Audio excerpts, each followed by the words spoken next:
Hey there, thank you again for joining us. The devotion I'm using for this week is January the 10th, comes from a Wednesday from our upper room, and the title is Joy. The actual title on the devotional is A Faithful Steward. And the reason they titled it that, under the concept of joy, is that the devotion deals with a woman that's a stay-at-home mom, has 6 children, and she said she spends so much of her day-to-day activities doing mundane things. So the concept of where joy comes in is, how do you find joy in the boring things of life?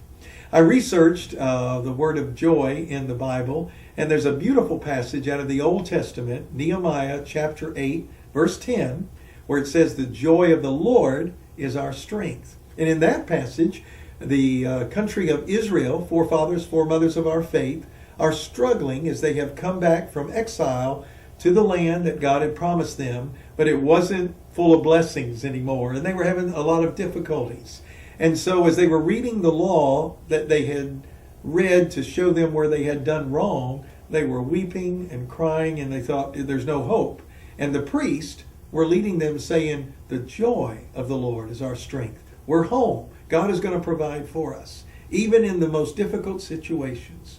Well, the devotion lifts up not necessarily difficult situations, but it lifts up mundane, boring situations. So I thought it would be a good challenge here, since we're still at the first of a new year, if you would prayerfully consider this week, Lord, what is boring for me?